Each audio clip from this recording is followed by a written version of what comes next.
I'm Dr. Muhammad Idris, cardiac surgeon from SIMS Hospital. If you have been walking for 500 meters or 20 minutes and of late you're not able to walk same amount of distance because of a chest pain or breathing difficulty, there is high probability that you could have some amount of cardiac diseases. So this is an opportunity to check your valve as well and make sure your valves are normal. Visit the camp and get benefit of it.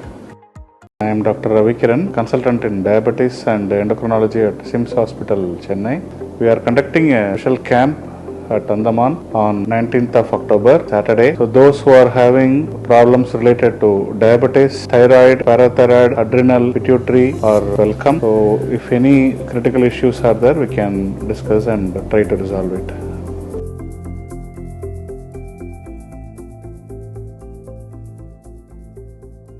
तो police वालों ने हमारा सहायता लिया। आके मैंने समुद्र में देखा तो कुछ मुझे दिखाई नहीं दिया। मैं आते आते दो लड़का बच्चा जो था उन लोग किनारा आ गया था। तैरते तैरते उस लोग थोड़ा ज्यादा पानी में चले जाते। पानी कौन टाइम किसको टानेगा कुछ को नहीं मालूम। लड़की जो थी वो लड़की को दिखाई नहीं दिया। अगर दिखाई देता तो शायद मैं बचा लेता था। 2-4 राउंड बोट से मारने के बाद लड़की का शव हम लोग बॉडी देख लिया। तो मुझे प्रशासन से ये एक अनुरोध है, यहाँ में एक रेस्क्यू बोट दीजिए, एक 4 लाइफ गार्ड दीजिए।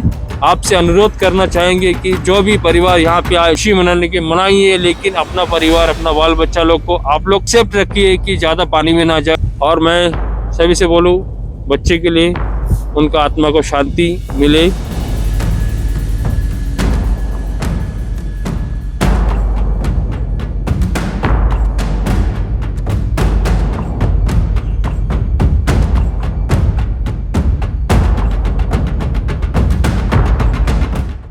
जय हिंद। मैं यामीन न्यूज़ अंडमान 24/7 में आप सभी का स्वागत करता हूं। इस वक्त हम जो है दोबारा शोलबे में है, 19 नंबर बीच। हम सब जानते हैं यहाँ पे अभी 12 जनवरी 2025 को जो है एक छोटी सी बच्ची 13 साल की बच्ची पानी में डूब गई थी और उसमें उसकी मृत्यु हो गई थी। हमने अपने पिछले एपिसोड में आप लोगों को बताया था, इस बारे में थोड़ी जानकारी दी थी। यहाँ के प्रधान ने जो बातें कही थी सुरक्षा को ध्यान में रखते हुए कि कैसे यहाँ पर जो है लाइफ गार्ड नहीं है, कई सारी सुविधाएं हैं जिन पर ध्यान देने की ज़रूरत है हमारे प्रशासन को, जो ताकि ऐसे परिस्थितियों से हम बच सके। वहीं हमने आप लोगों को ये भी कहा था कि ये हमारी भी जिम्मेदारी है कि हम जब ऐसे समुद्री किनारों पर आनंद लेने आते हैं, छुट्टियां मनाने, पिकनिक मनाने आते हैं, तो हमें किन बातों का ध्यान देना चाहिए। और एक चीज़ तो हम आप लोगों को बताएंगे कि हमारे मैक्सिमम जो समुद्री तट है वहाँ पर ऐसे साइन बोर्ड्स आपको दिखे होंगे जहाँ पे क्रोकोडाइल सेफ्टी, मगरमच्छ से सावधानी, ये वाली। तो इन बातों को भी ध्यान में रखना चाहिए। और पानी कितना रफ़ होता है समुद्र में, अगर आपको तैराकी अच्छी नहीं आती है तो उसमें उतरना कितना ख़तरनाक हो सकता है। और अगर हमने ध्यान नहीं दिया तो हमारी जान भी जा सकती है। जो 12 जनवरी को एक हादसा हुआ भी, उस पूरे हादसे में जिस व्यक्ति ने जो बोट लेकर गया था उस बच्ची की मृत शरीर को पानी से लेकर आया था, आज हमारे साथ वो बोटमैन है मिस्टर प्रदीप। हम उन्हीं की ज़ुबानी जानेंगे कि ये पूरा घटना कैसे हुआ था, उनके नज़रिए से हम जानने का एक प्रयास करेंगे। तो चलिए सीधे हम जो है प्रदीप जी से बात करते हैं। नमस्कार प्रदीप जी। प्रदीप जी, ये बताइए उस दिन आपको इसकी खबर कैसे मिली, आप क्या कर रहे थे, पूरी बात आप थोड़ा हमारे दर्शकों को बताइए। ऐसा है सर, हम लोग बस्ती में 8-10 नाव चालक है जो सवारी वहाँ से लेके आके यहाँ तक छोड़ते हैं। अच्छा, कहाँ से लेके आते हैं आप लोग? हम लोग वहाँ से ये जो पार्किंग का वहाँ से ये जो पुल है, फॉरेस्ट ने पुल बनाया है, ये पुल से भी आ सकते हैं और बोट से भी आ सकते हैं। बोट राइड भी किसी का मन का इच्छा होता है बोट से आना तो वो बोट से आते हैं, और किसी का सामान ज़्यादा वजन भारी होता तो वो लोग बोट से आते हैं, तो हम लोग बोट चलाते हैं। हमारा काम बोट चलाने का है। तो उस समय मैं बोट चलाने के लिए वहाँ पे मौजूद था। तो उस समय एक लड़का भागते हुए गया हमारे पास, हमारा पार्किंग एरिया पे। तो उस समय एक भागते हुए गया, हमारे से बोला ऐसा ऐसा फलाना आदमी डूब रहा है पानी में। बच्चे ने शायद पुलिस वाले को बोला था पहले, सर्वप्रथम पुलिस वाले को बोला। तो पुलिस वाले ने मुझे कहा कि तुम लोग यहाँ का है, आम पब्लिक है, तुम लोग का आइडिया रहेगा। तो हमारा काम भी मच्छी है, हम लोग पानी का कीड़ा है। तो पुलिस वाले ने हमारा सहायता लिया।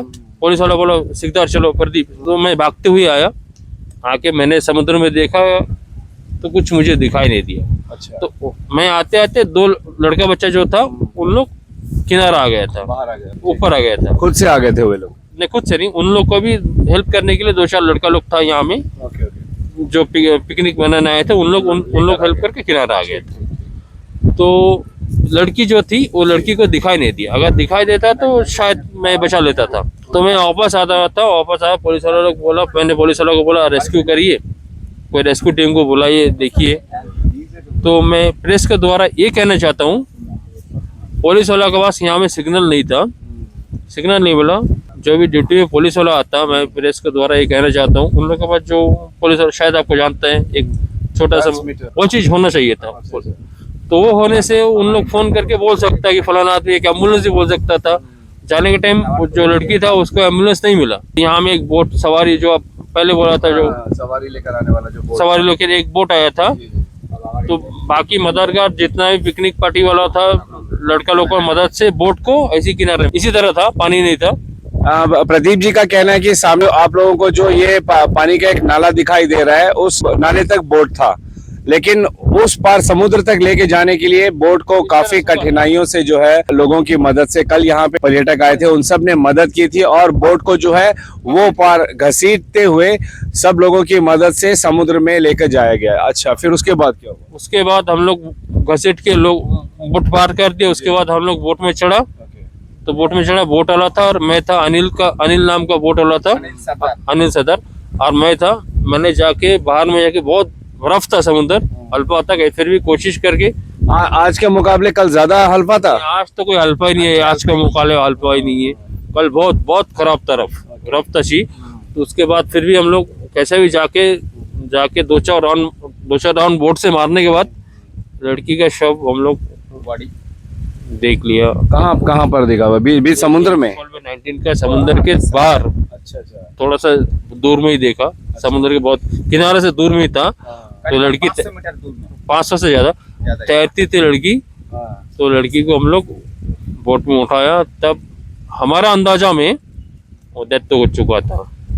कोई भी संभावना नहीं थी सांसें चलना या ऐसा कोई भी आपको सिम्टम नहीं दिखा कि उसको बचाया जा सकता था करके? छाती में जो प्रेस करते हैं या मुंह से हवा दे के उसको बचाया जा सकता था, या उसको उल्टा करके जो शरीर से पानी निकालते हैं, ये आप लोगों ने कोशिश किया था? मैंने भी उसको अपना मुंह से पंप किया था, छाती दबाया था, लेकिन हुआ नहीं। मतलब उससे पहले पानी निकाले थे?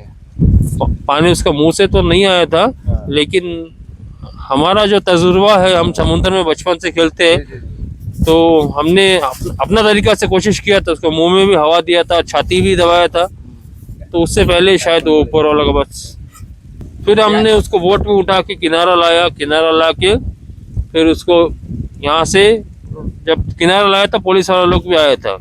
पुलिस वाला लोग आने के बाद एक पुलिस वाला बोट में चढ़ाया, मेरा बोट में आया पुलिस वाला आके, फिर उसको यहाँ से वो ये जो नाला था, जो जीप स्टैंड, जो पार्किंग तक, वहाँ तक हम लोग बोट में लेके गया, लेके जाके जीप में डाल के फिर एक पुलिस वाला गया और उसका शायद मम्मी था या दीदी था, वो तो पता नहीं, लेके गया। लेकिन मैं कहना चाहता हूँ, इतना पॉपुलेशन आता है यहाँ में, इतना पब्लिक आता है, तो यहाँ में प्रशासन को एक आदमी, एक लाइफ गार्ड रखना चाहिए, एक रेस्क्यू बोट रखना चाहिए, है नहीं बड़ा भाई? सही बात है। हाँ। और पुलिस वाला अगर है, पुलिस वाला कल भी था, तो पुलिस वाला के पास सिग्नल नहीं था, फोन नहीं था। हमारा भी प्रॉब्लम है, हम भी जानते हैं, पुलिस प्रशासन का भी प्रॉब्लम है, सिग्नल नहीं, शायद आपका फोन में भी सिग्नल नहीं होगा। तो उन लोगों के पास जो वायरलेस जो रहता, वो रहना जरूरी है। बहुत खेद है, बहुत दुख है, हमें भी अच्छा नहीं लगा कि इस तरह कम उम्र का बच्चा और इस तरह हो गया, हादसा हो गया। हम आपसे अनुरोध करना चाहेंगे कि जो भी परिवार यहाँ पे आए, जो भी पर्यटक आए यहाँ पे पिकनिक मनाने के लिए, खुशी मनाने के मनाइए, लेकिन अपना परिवार, अपना बाल बच्चा लोग को आप लोग अपना तरफ से आप सेफ्ट रखिए कि ज़्यादा पानी में ना जाए, ज़्यादा गहराई में ना जाए, ताकि बच्चे हो या बुजुर्ग हो, कोई भी ज़्यादा गहराई में आप देखने के लिए कोई एक आदमी रहिए। क्योंकि जो हादसा इस बार हो गया हमारा 19 में, बाकी अगली बार से ना हो और हमारा 19 का नाम जो है खराब ना हो। इस खराबी के वजह से पर्यटक भी आना हो सके, ऐसा हो सकता है कि 19 में ऐसा हादसा हो गया, पर्यटक कहाँ फलाना आदमी जगह में ऐसा हो गया, पर्यटक फलाना जगह ऐसा नहीं है, पानी का तान है, ऐसा कुछ है नहीं। जो भी आप लोग आता है तो आप लोग अपना सेफ्टी में रखिए। और मैं सभी से बोलूँ, बच्चे के लिए उनका आत्मा को शांति मिले, परिवार को सांस मिले। हाँ सर, मैं यही बोल रहा हूँ। मैं भी यहाँ का बोट मास्टर हूँ। मेरा नाम जगदीश मल्लिक है। इतने लोग यहाँ पे आते हैं तो मैं ये बोलेंगे आपको, ये कम से कम 2-3 लाइफ गार्ड, एक रेस्क्यू बोट। पब्लिक तो हम लोग बंद नहीं कर सकते। सब कोई आएंगे यहाँ में गुसल करेंगे, क्योंकि यहाँ पे मागर नहीं है। सब जगह मागर है, लेकिन यहाँ पे नहीं है। लेकिन मागर का बदली क्या है, कोई एक्सीडेंट 6 महीना में एक बार हो रहे हैं, जो तैरते तैरते उस लोग थोड़ा ज्यादा पानी में चले जाते। पानी कौन टाइम किसको टानेगा किसी को नहीं मालूम, कोई नहीं बोल सकता। तो मुझे प्रशासन से ये एक अनुरोध है, यहाँ में एक रेस्क्यू बोट दीजिए, एक 4 लाइफ गार्ड दीजिए, बस यही मेरा अनुरोध है। और जो जिसका डेथ हो गया उनका परिवार को मैं बोलूँगा, जो दुख हम लोग को सबसे ज़्यादा लगा है, क्योंकि मेरा गांव में आया है और जो भी हो गया हंसता हो गया, ये कोई जान पूछ के नहीं किया। तो मैं यही बोलूँगा, आप लोग भी अच्छा रहिए, मेरा गांव वाला भी अच्छा रहना। सबको नमस्कार। आप जो पुलिया से चल के आए हैं, लकड़ी का जो पुलिया है, ये फॉरेस्ट डिपार्टमेंट द्वारा बनाया गया है। तो फॉरेस्ट डिपार्टमेंट इतना खर्चा, इतना लागत, इतना मूल्य से ब्रिज बनाया है। ये ब्रिज जो बनाया है तो डिपार्टमेंट को भी देखना चाहिए। वहाँ में एंट्री खाली करने से नहीं होता, हमारा कोई दिक्कत नहीं आते, हमारा भी मुनाफा होता है। आके 4 लोग 4 फल खरीदते, 4 फ्रूट खरीदते, हमारा भी व्यवसाय होता है, इसमें कोई दिक्कत नहीं। लेकिन उन लोग आते हैं यहाँ पे, रुकते, कचरा करते ब्रिज में, और यहाँ पे देखिए कचरा करते जाते हैं, कोई नहीं। लेकिन ये जो डिपार्टमेंट वाला जो है, अगर उन लोग ये ब्रिज बनाया और यहाँ पे आने के लिए देता है तो डस्टबिन रखना, ऐसा है नहीं, डस्टबिन रखना, सुविधा रखना। तो ये थी बातें जगदीश जी की और प्रदीप जी की, जो उस दिन यहाँ पर मौजूद थे और इन्होंने जो है काफ़ी प्रयास किया कि जो बच्ची को बचाया जा सके, लेकिन ये नहीं हो सका। जिसके लिए आपने सुना, प्रदीप जी और जगदीश जी भी काफ़ी खेद जता रहे, उन्हें भी काफ़ी दुख है कि यहाँ पर शोलबे में आने के बाद जो है इस तरीके से घटना हुई।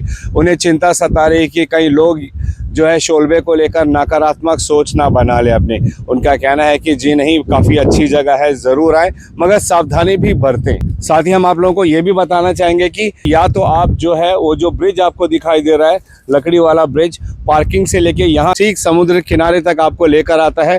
आप वहाँ से आ सकते हो यहाँ पे, या तो फिर ये जो क्रीक रास्ता है, ये जो खाड़ी का रास्ता है, जो पार्किंग से शुरू होती है और यहाँ पर आती है। यहाँ तक आप जो है जो छोटी छोटी नाव होती है, यहाँ पे लोकल भाषा में डोंगी कहते हैं, उससे भी आप समुद्र किनारे तक आ सकते हैं। और कल भी जो है, जैसे ही इनको यहाँ पे सूचना मिली पार्किंग के, वहाँ पे जो यहाँ से एक बच्चा जाके उन्होंने इनको सूचना दी कि एक लड़की बच्ची जो है पानी में डूब रही है, उसे बचाए, तो तुरंत इसी रास्ते से, बोट के रास्ते से प्रदीप जी पुलिस वालों के साथ आए थे और उन्होंने जो है सबसे पहले तो देखा अगर बच्ची दिखती है तो तैर कर ही जाके बचाएं। प्रदीप जी यहाँ के काफ़ी अच्छे जाने माने तैराक भी हैं और समुद्र से जुड़े काम वे करते रहते हैं, तो उन्हें अच्छी तैराकी भी आती है। मगर उस वक्त भी उन्हें बच्ची दिखाई नहीं दी, तो वे वापस आकर उन्होंने जो है यहाँ जो बोट आते हैं पर्यटकों को पार्किंग से यहाँ लाने के लिए, उस बोट को उठाकर समुद्र में लेकर गए और फिर जाके उन्होंने जब सर्च किया तब जाकर उन्हें उस बच्चे की जो है मृतक शरीर मिली और वे जो है इसे लाकर पुलिस वालों के हवाले किया और पुलिस की मदद से जो है जीप में बिठाकर बच्ची को बिम्बलीगंज अस्पताल में एडमिट कराया गया, जहां पे बच्ची को मृत घोषित किया गया।